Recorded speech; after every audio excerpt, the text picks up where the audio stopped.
सन्मति तर्क प्रकरण के अंतर्गत सन्मति तर्क प्रकरण के अंतर्गत हमने नय की चर्चा की थी। नय के जो प्रमाण और नय जो ज्ञान के साधन है उनकी चर्चा की, और 7 नय का विस्तार से हमने वर्णन चर्चा की। आज हम चर्चा करेंगे जैन दर्शन का एक महत्वपूर्ण सिद्धांत निक्षेप, जिसको सन्मति तर्क प्रकरण में आचार्य सिद्ध सेन ने द्रव्यास्तिक नय और पर्यास्तिक नय के अंतर्गत किस प्रकार उसको एक्सप्लेन किया है, आज हम उस पर चर्चा करेंगे। निक्षेप क्या है, निक्षेप पद्धति क्यों अस्तित्व में आई, निक्षेप पद्धति के पीछे कौन सा ऐसा रहस्य है जो यह जो निक्षेप पद्धति है इतनी जैन विद्वत जगत में या जैन साहित्य में इतनी ज्यादा डेवलप नहीं हुई जितना अनेकांत और नय। जबकि अनेकांत और नय से पूर्व जो निक्षेप पद्धति है वह अस्तित्व में आई है। हम आज उसकी चर्चा करेंगे। निक्षेप का सिद्धांत का क्या महत्व है।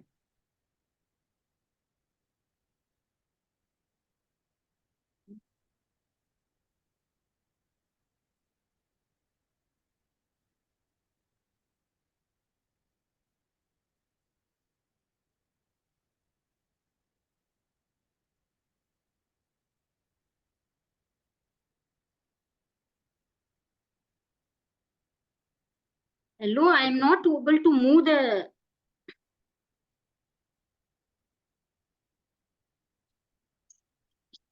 स्क्रीन शेयर में नेक्स्ट कर नहीं पा रही हूँ सर, एक्सक्यूज मी। सूत्रात्मक वाणी इस प्रकार हम एक्सप्लेन कर सके, उसमें पहला है अनुयोग पद्धति, दूसरा है प्रमाण पद्धति, तीसरा है नय पद्धति, चौथा है निक्षेप पद्धति। अब अनुयोग पद्धति एक ऐसी पद्धति है जिसको हम कह सकते हैं highest way of explaining the any concept. भगवान महावीर ने 4 प्रकार के अनुयोग की चर्चा की है। आप सभी जानते ही होंगे 4 अनुयोग, जिसमें उन्होंने द्रव्यानुयोग, गणितानुयोग, धर्म कथानुयोग आदि जो 4 अनुयोग है उसकी चर्चा की है। जैसे हर ग्रंथ का अपना एक महत्वपूर्ण स्थान होता है, जो अनुयोग पद्धति है उस अनुयोग पद्धति का एक महत्वपूर्ण ग्रंथ है अनुयोग द्वार। अपने 32 आगम श्वेतांबर परंपरा में उसमें एक ग्रंथ है अनुयोग द्वार। मूल आगम के अंतर्गत आता है दशवेकालिक उत्तरायण नंदी अनुयोग द्वार। तो अनुयोग द्वार ग्रंथ में संपूर्ण ग्रंथ निक्षेप पद्धति पर डिपेंडेंट है।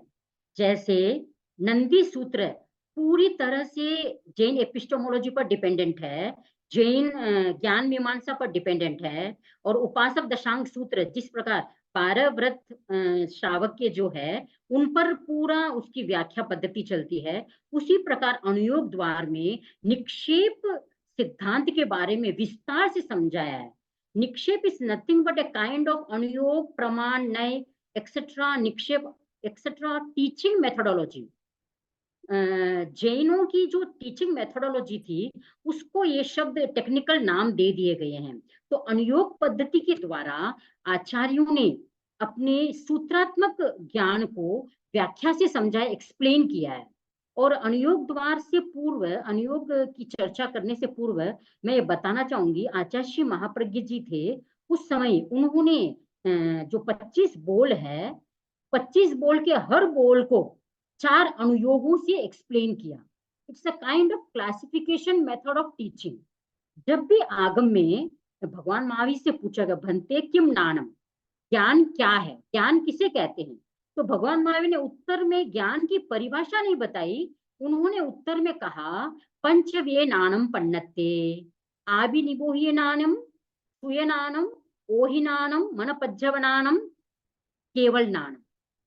तो उन्होंने कभी भी क्लासिफिकेशन मेथड को अपनाया। तो 25 बोल में भी क्लासिफिकेशन मेथड को अपनाया है। संपूर्ण जैन दर्शन का हम सारांश कह सकते हैं। तो उसमें अनुयोग पद्धति के द्वारा आचार्य श्री महाप्रज्ञ जी ने उसको एक्सप्लेन किया हर बोल को। तो जैन जो फॉरेन के जो जर्मन स्कॉलर हुए वॉल्टर शुब्रिंग, उन्होंने बहुत सुंदर कहा है, जैन आचार्यास आर ग्रेट टीचर्स। तो उनकी जो क्लासिफिकेशन मेथड है, जो समझाने की पद्धति है वह अद्भुत है। तो अनुयोग पद्धति एक ऐसी पद्धति है जिसके द्वारा हम किसी भी वस्तु को समझा सकते हैं।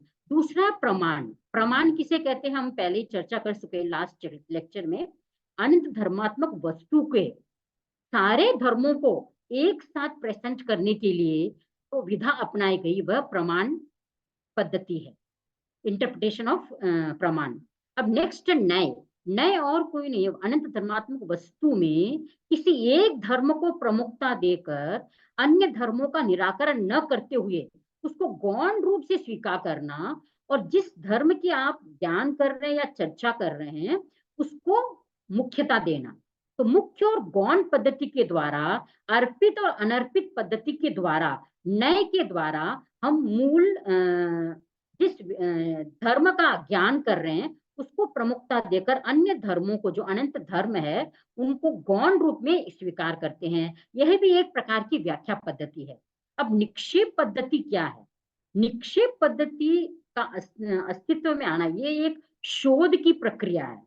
एक्चुअली किसी भी शब्द का और किसी भी वस्तु का कौन सा नाम रखना चाहिए, कैसा नाम रखना चाहिए, किस संदर्भ में क्या, किसी शब्द का, किसी वस्तु का क्या नाम होना चाहिए, और हम जब भी व्याख्या करते हैं तो व्याख्या करते समय हम जिस शब्द का प्रयोग कर रहे हैं, जिस संदर्भ में प्रयोग कर रहे हैं, उस समय उसका अर्थ क्या है, क्योंकि एक शब्द के अनेक अर्थ है। अनेक अर्थों में मैं कौन सा अर्थ चाहती हूँ कि वक्ता या श्रोता या पाठक समझे, उसको स्पेसिफिक करने वाली पद्धति है निक्षेप पद्धति। एक्चुअली इसको कहते हैं वर्ड मीनिंग इंटरप्रिटेशन थ्योरी। तो निक्षेप पद्धति एक्चुअली शब्द के सही अर्थ को हम स्थापित कर सके, उसकी पद्धति है। व्यवहार जगत में हम देखते हैं कि भाई भाषा की अनिवार्यता है, भाषा के अभाव में व्यवहार का संवहन दुष्कर है, किंतु भाषा की अपनी कुछ सीमाएं हैं, विवशताएं हैं। फलस्वरूप वक्ता अपने अभिलषित का अभिव्यंजित करने में असमर्थता का अनुभव करता है। भाषा एवं वक्ता की इन समस्याओं का समाधान जैन परंपरा में निक्षेप व्यवस्था के द्वारा करने का श्लाघ्य प्रयत्न किया गया है।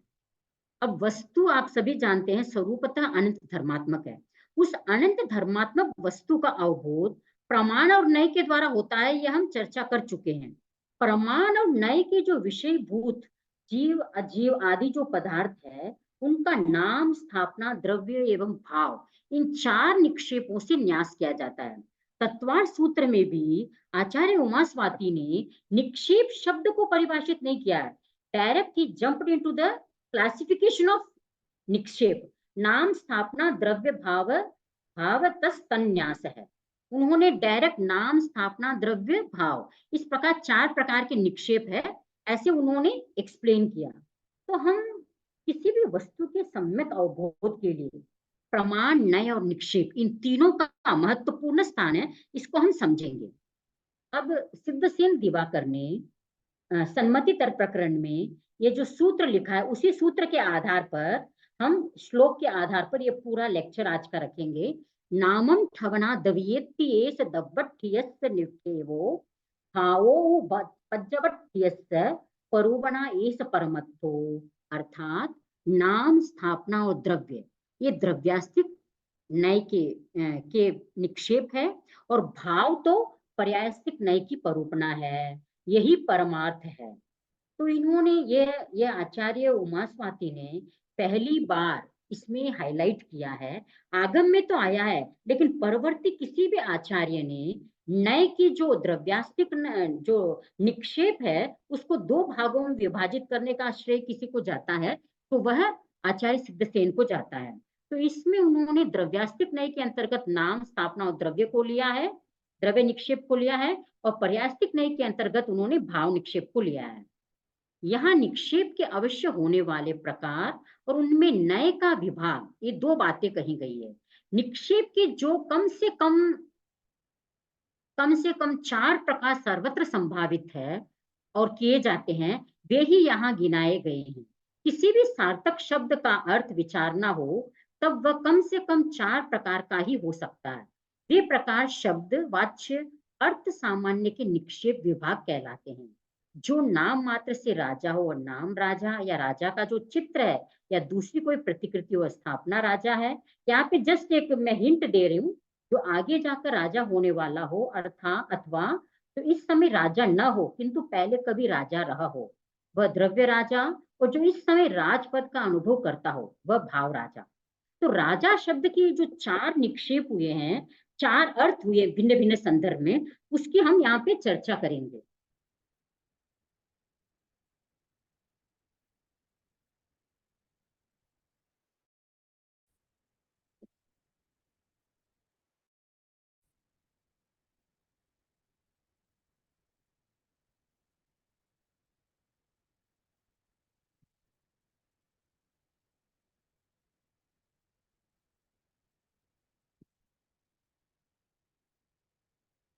एक मिनट, सॉरी थोड़ा सा।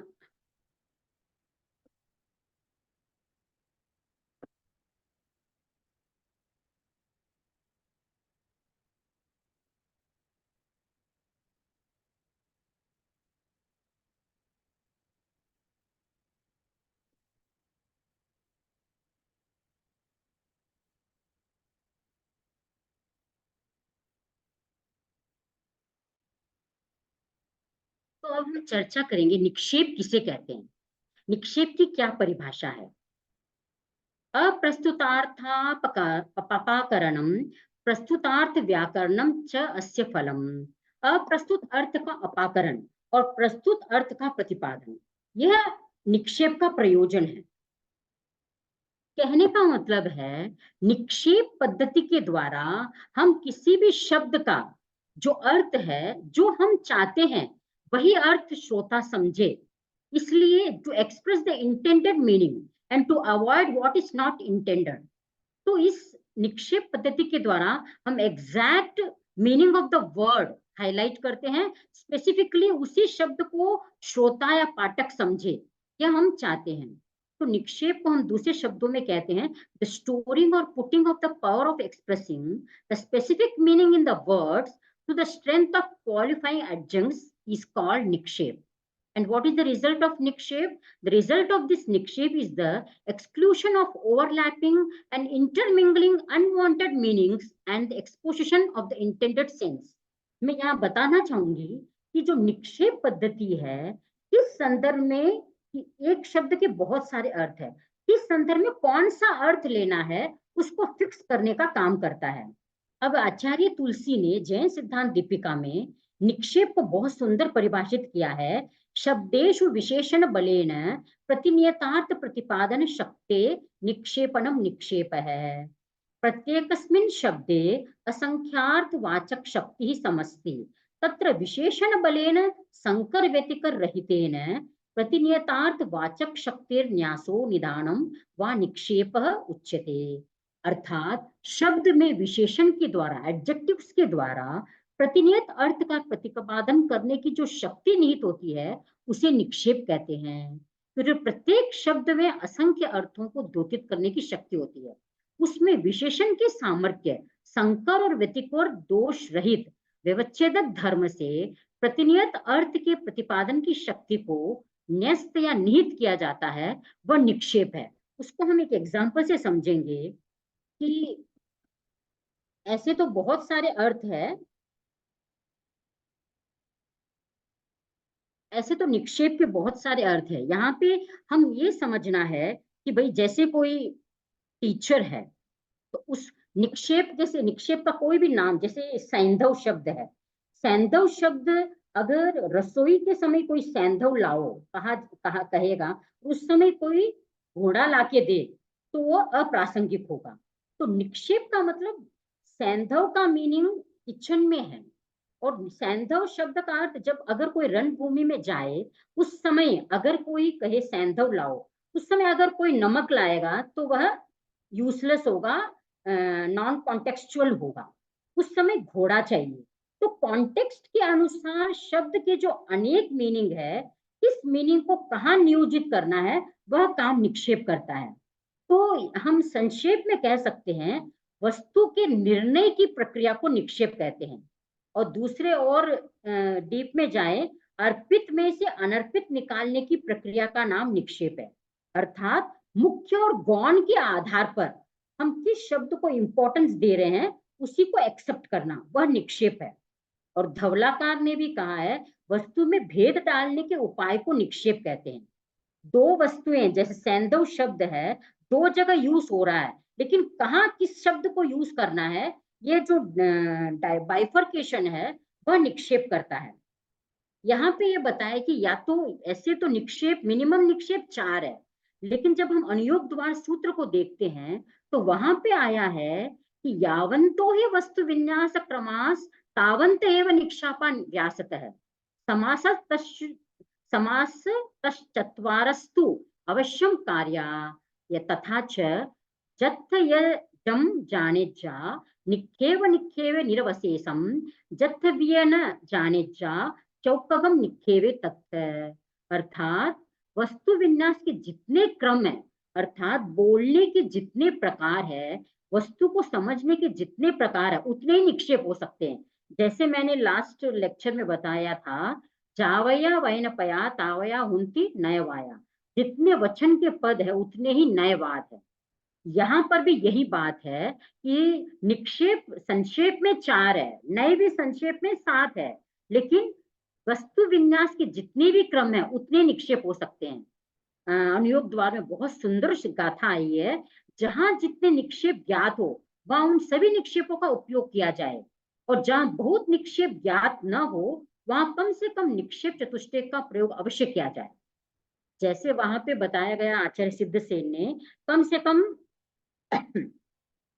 6 नयों का उपयोग करना, और कम से कम यहाँ पे बताया 4 नए का। अब यही बात आई है कि उत्तरायण सूत्र में सॉरी, उत्तरायण सूत्र के जो नियुक्तिकार है, उन्होंने उत्तर शब्द के 15 निक्षेप किए, और कषाय पाहुड़ ग्रंथ में उन्होंने कषाय शब्द के 8 मीनिंग किए। तो वस्तु में अनंत धर्म है, कौन सा मीनिंग कहाँ अप्लाई होगा, यह काम करता है निक्षेप। अब निक्षेप के 4 प्रकार है, नाम निक्षेप, द्रव्य निक्षेप, स्थापना निक्षेप, भाव निक्षेप।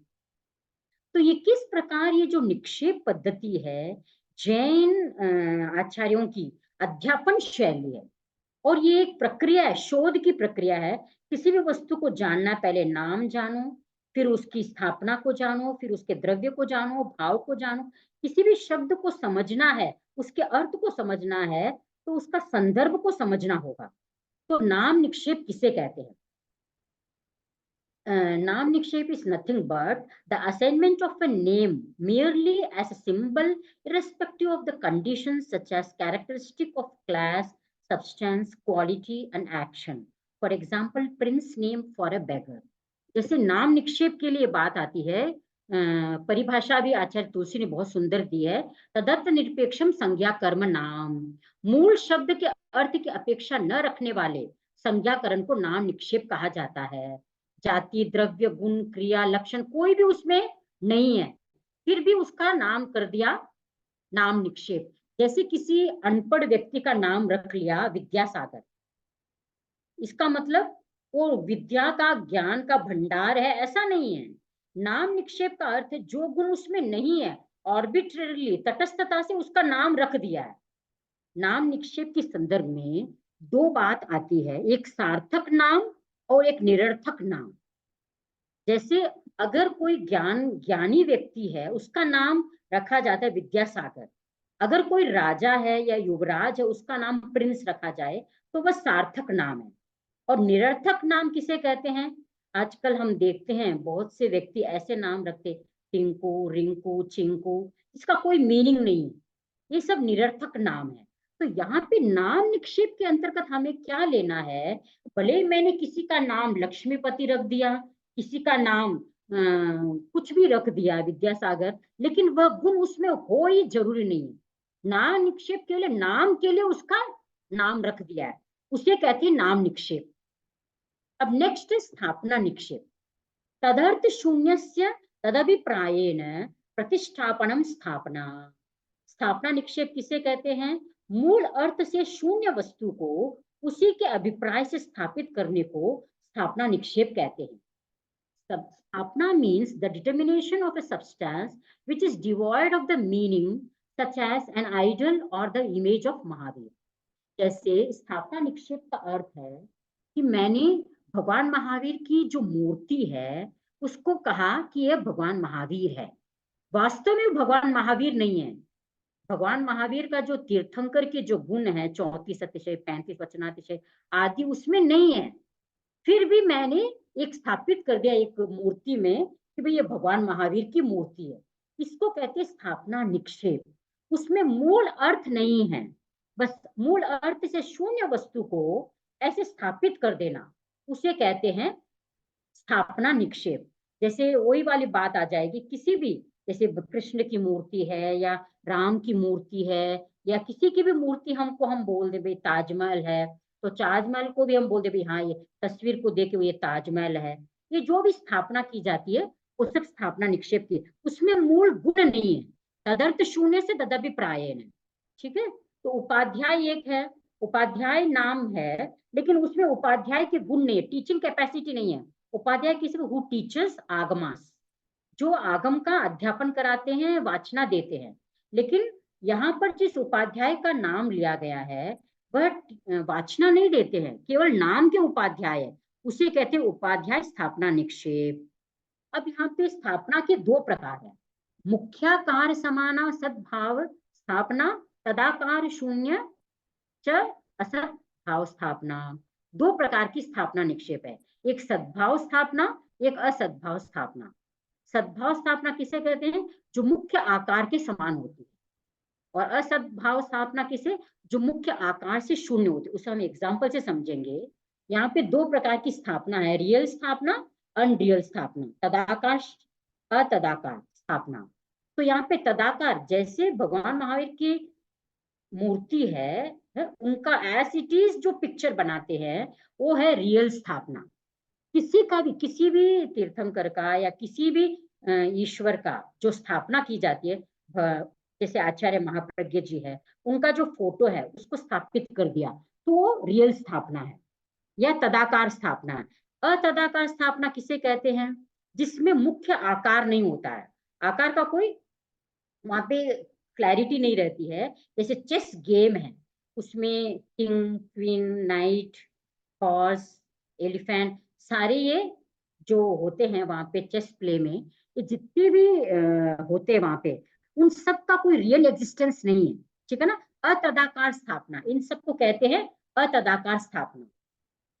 अब नेक्स्ट है द्रव्य निक्षेप। द्रव्य निक्षेप किसे कहते हैं, अब नाम निक्षेप और स्थापना निक्षेप, ये दो की हमने चर्चा की, दोनों में अंतर क्या है। नाम निक्षेप में और स्थापना निक्षेप में, दोनों में वह अर्थ नहीं है जिसका हम नाम उच्चारण कर रहे हैं।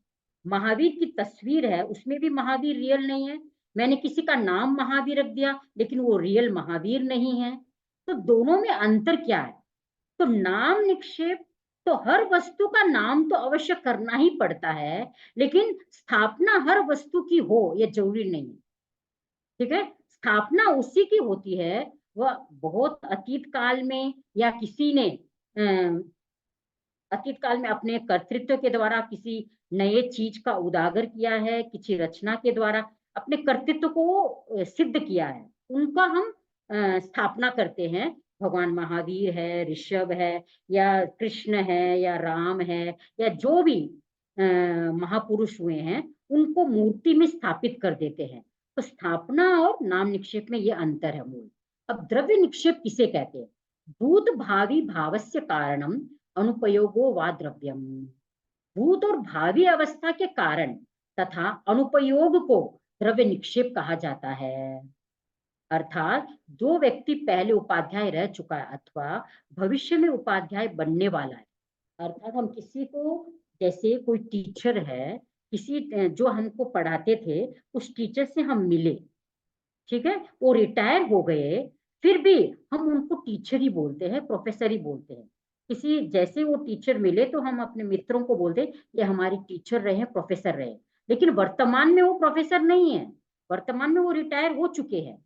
तो जो व्यक्ति उपाध्याय रह चुके हैं या भविष्य में उपाध्याय बनने वाले हैं, उनके लिए द्रव्य निक्षेप का उपयोग किया जाता है। द्रव्य stands for the cause of past और फ्यूचर मोड और एब्सेंस ऑफ द प्रेजेंट।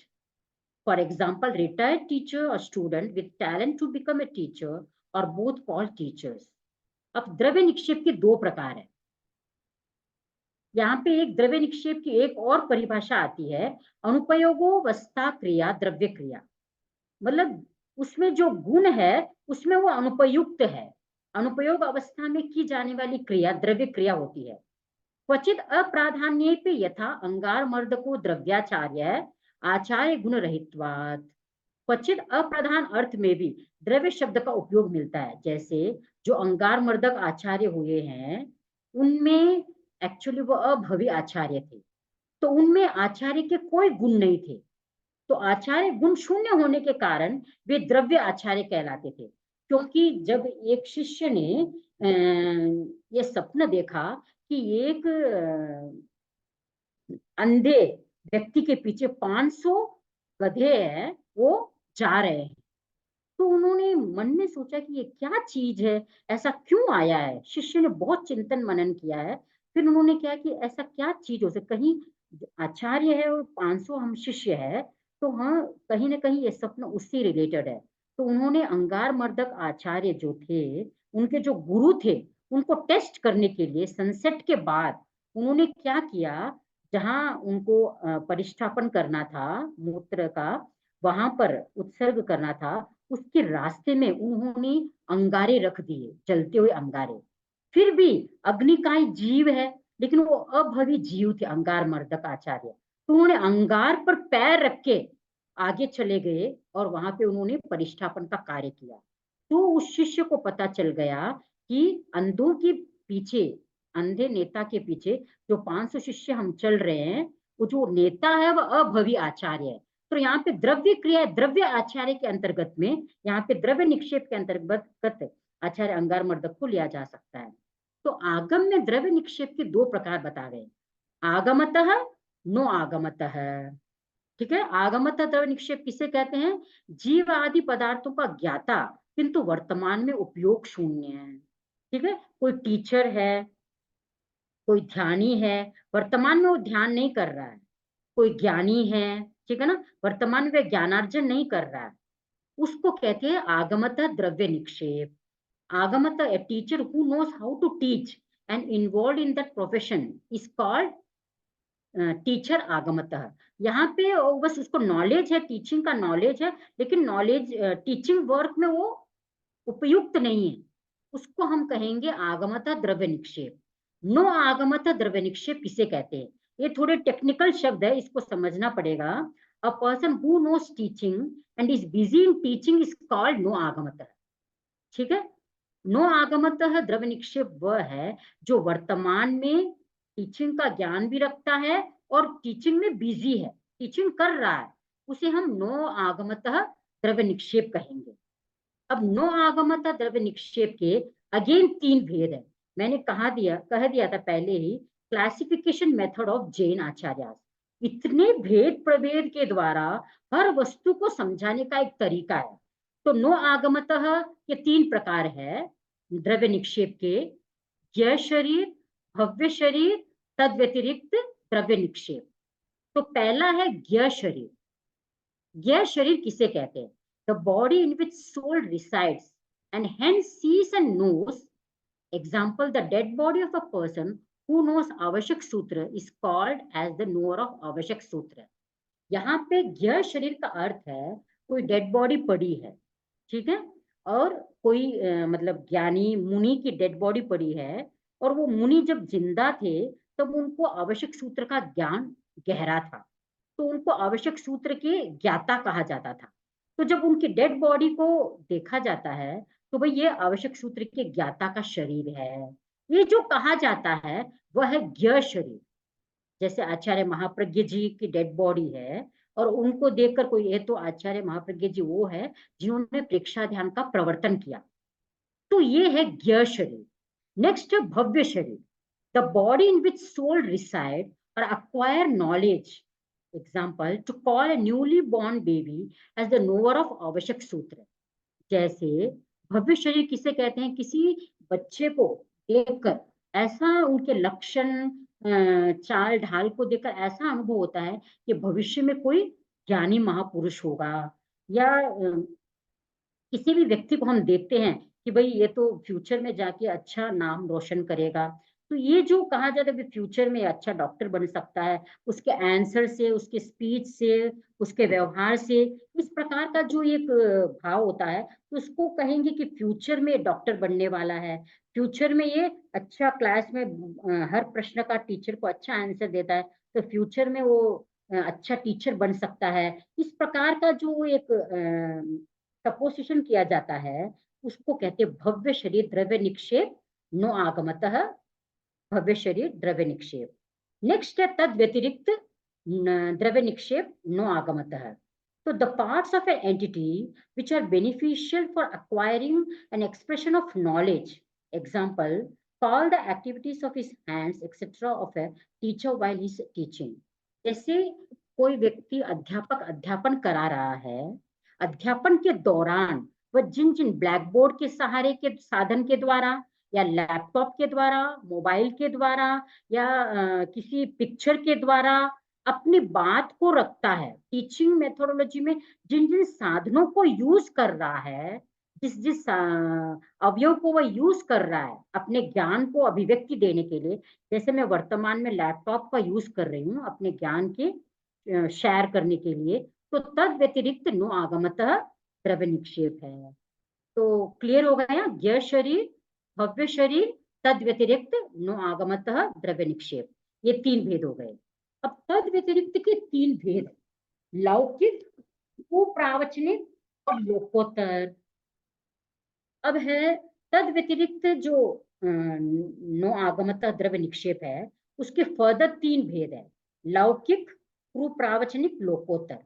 लौकिक में सारे ये जितने भी देवी देवता है, वो सारे लौकिक देव में आ जाए, राम कृष्ण आदि, ठीक है। कुप्रावचनिक और कुछ नहीं, जो एकांत मत रखते हैं, एकांत विचारधारा रखते हैं, उनको कुप्रावचनिक कहते हैं। और लोकोत्तर जितने भी तीर्थंकर है, सिद्ध है, वो सब सारे लोकोत्तर नो आगमतः द्रव्य निक्षेप है। अब भाव निक्षेप किसे कहते हैं? जैसे हमने एवं भूत नय के अंतर्गत देखा था, क्रिया परिणतमर्थम तत्शब्दवाच्यम स्वीकुर्वन् एवं भूत है, अर्थात टीचिंग वर्क में इंडल्ज व्यक्ति को टीचर कहा जाता है। यह एवं भूत नय का दृष्टिकोण है, चिंतन है, उनका मत है। अब यहाँ पर जो विवक्षित क्रिया में परिणत वस्तु को भाव निक्षेप कहते हैं, अर्थात भाव stands for the actualised state of the intended activity of the person while teaching is called भाव निक्षेप। टीचर जब टीच कर रहा है उसे हम टीचर कहते हैं। जैसे कोई ध्यान कर रहा है उस समय हम उसको ध्यानी कहेंगे, कोई भिक्षा ग्रहण कर रहा है उस समय उसको भिक्षु कहना है। तो इस प्रकार विवक्षित मतलब प्रैक्टिकल एक्शन में जो इन्वॉल्व है उसे हम भाव निक्षेप से समझेंगे। अब भाव निक्षेप के भी दो भेद है, आगमतः और नो आगमतः, दो प्रकार के भाव निक्षेप है। अब यहाँ पे आगमतः भाव निक्षेप किसे कहते हैं? वही वाली बात है, सेम चीज है, जो द्रव्य निक्षेप के दो भेद थे, आगमतः नो आगमतः, यहाँ पर भी वही बात है। उपाध्याय के अर्थ को जानने वाले तथा उस अनुभव में परिणत व्यक्ति को आगमतः भाव उपाध्याय कहा जाता है। और नो आगमतः क्या है? उपाध्याय के अर्थ को जानने वाले और अध्यापन क्रिया में प्रवृत्त व्यक्ति को नो आगमतः भाव उपाध्याय कहा जाता है। ये इन दोनों में डिफरेंस है।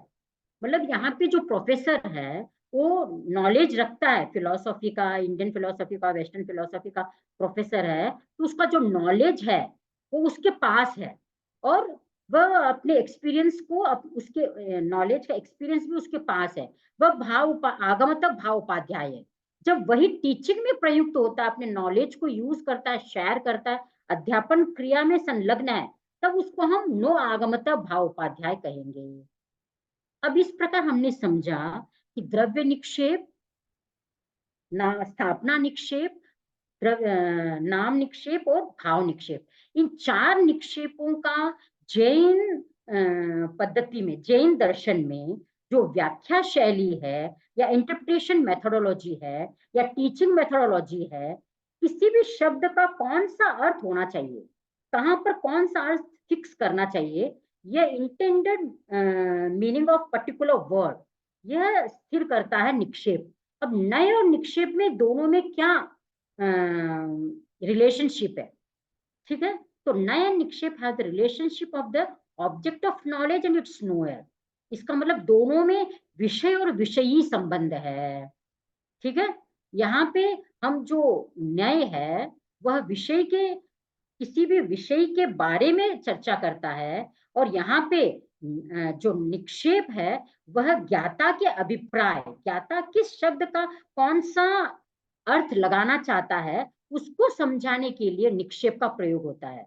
तो नाम, स्थापना और द्रव्य, ये जो तीन है, तीनों को द्रव्यार्थिक नय के अंतर्गत लिया गया है, क्योंकि इनका रिलेशन अतीत, वर्तमान, भविष्य तीनों पर्यायों के साथ है। और भाव निक्षेप को पर्यायस्थिक नय के अंतर्गत लिया गया है, क्योंकि उसका रिलेशन केवल वर्तमान मोड, वर्तमान पर्याय से रिलेटेड है। नेम, स्थापना एंड द्रव्य are related to the 3 time spans, and so they are concerned with the substantial viewpoint. Mode assignment is associated with the present mode and hence is concerned with the mode viewpoint only. अब मैं आप लोगों से एक विशेष बात share करना चाहूंगी।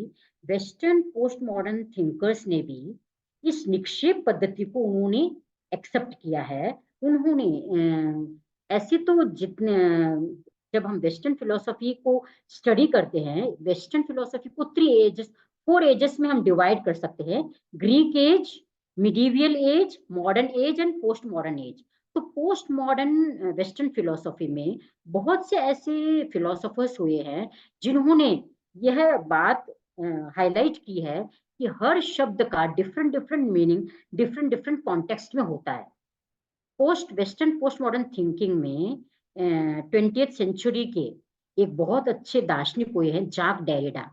तो जाक डेरिडा ने अपना जो ग्रंथ है, वो एक्चुअली पोस्ट स्ट्रक्चरलिस्ट है, उसने जो इसका डेरिडा का सबसे बड़ी देन है कि उन्होंने पहले जितनी भी थिंकिंग थी उन सबको डिकंस्ट्रक्ट कर दिया। इसको डिकंस्ट्रक्शनलिस्ट कहा जाता है, क्योंकि ना हर चीज को, जो चीज स्थापित थी उसको खंडन कर दिया और एकदम नई थ्योरी को उन्होंने दिया है। The post-structuralist Jacques Derrida view seems to be parallel with the Jain concept of Anikan. He actually deals with philosophy of language. He supposes that nothing is stable. The so-called structure is also not stable. इन्होंने कहा कि किसी भी वस्तु का एक अर्थ नहीं हो सकता है, एक नाम नहीं हो सकता है। Everything is tentative. There is no permanent the truth, no the meaning, no the text, no the interpretation, and no the context. One cannot tie the meaning of any word at any time in any context, particular context. इन्होंने एक radical revolution किया, एक paradigm shift किया thought में, क्योंकि इनसे पहले जो एक फिलोसोफर हुए विटगिंस्टाइन के अनुसार इन्होंने हर वस्तु को लॉजिक से प्रूव किया और हर शब्द का स्पेसिफिक मीनिंग उन्होंने स्थापित कर दिया, और उसके अगेंस्ट में उसको रेफ्यूट करके जाक डेरिडा ने कहा कि each and every truth is changeable, it's not permanent, there is no the meaning, अर्थात किसी भी शब्द का, किसी भी व्यक्ति का जो मीनिंग है वह एक नहीं हो सकता, वह कॉन्टेक्स्ट के अनुसार बदल सकता है। नो द टेक्स्ट, किसी ने कोई, जैसे सन्मति तर्कप्रकरण आचार्य सिद्धसेन ने लिखी, ठीक है ना, जो टेक्स्ट में जो बात कही गई है वही नहीं है। फ्यूचर में बहुत सारे पाठक या जो भी पढ़ेंगे या इसके बारे में सुनेंगे, वो एक नई टेक्स्ट का निर्माण कर सकते हैं। नो द इंटरप्रिटेशन, आचार्य सिद्धसेन ने जो इंटरप्रिटेशन कर दिया, जरूर नहीं कि बस वही अंतिम इंटरप्रिटेशन है, और बहुत संभावनाएं हैं। और नो द कॉन्टेक्स्ट, किसी भी चीज का एक ही संदर्भ नहीं है, फिक्स्ड संदर्भ नहीं है, हर वस्तु का अर्थ भिन्न भिन्न संदर्भों में भिन्न भिन्न होता है। इनका कहने का मतलब है, इन्होंने, आप सभी जानते हो वस्तु किसे कहते हैं, जो अनंत अतीतकालीन पर्याय, वर्तमानकालीन पर्याय और भविष्यकालीन पर्याय का समवाय है, उसे हम वस्तु कहते हैं। अगर हमें किसी वस्तु को समझना है तो एज सच हम उसको समझ नहीं सकते हैं, क्योंकि अनंत अतीतकालीन पर्याय उसकी नष्ट हो चुकी है। वो उसका ऑब्जेक्ट का जो अनंत एट्रीब्यूट्स थे, क्वालिटीज थे, वर्च्यूज थे, वो नष्ट हो चुकी है। वर्तमान में अनंत पर्याय हैं और भविष्य में अनंत पर्याय उत्पन्न होने वाली है। इसका मतलब there is always possibility of change of the truth, change of the meaning, change of the text, change of the interpretation, change of the context. So मुझे लगता है कि जाक डेरिडा का जो ये कॉन्सेप्ट है कि everything is in flux, everything is changeable, there is no permanent as such. So Jacques Derrida और जो जैन अनेकांत का जो थिंकिंग है वो बहुत मिलता जुलता है। मैंने एक पुस्तक लिखी है अप्लाइड फिलोसॉफी ऑफ अनेकांत, उसमें मैंने इंडिपेंडेंट एक चैप्टर लिखा है एलिमेंट्स ऑफ अनेकांत in western post modern thinking. और अभी एक अपनी ट्रांसैक्शन नाम की एक क्वार्टरली जर्नल निकलती है ISJS के द्वारा, उसमें भी जो लास्ट इश्यू है उसमें मेरा आर्टिकल आया है जाक डेरिडा वर्सेस अनेकांत, जैन अनेकांत फिलोसॉफी। तो उस आर्टिकल को भी आप पढ़ेंगे तो आपको मालूम पड़ेगा किस प्रकार अनेकांतिक जो निक्षेप पद्धति है, जो नई पद्धति है, वह जॉक डेरिडा ने भी इस सच्चाई को स्वीकार किया है। तो हम ये पॉइंट्स ऑफ एग्रीमेंट इसमें देख सकते हैं वेस्टर्न थिंकिंग में। ओम आरहम। इस प्रकार हमने एक संक्षेप में जाना है कि निक्षेप किसे कहते हैं और उसके भेद प्रभेद की विस्तार से चर्चा की है। अगर आपको कुछ भी डाउट है तो आप पूछ सकते हैं। आरहम।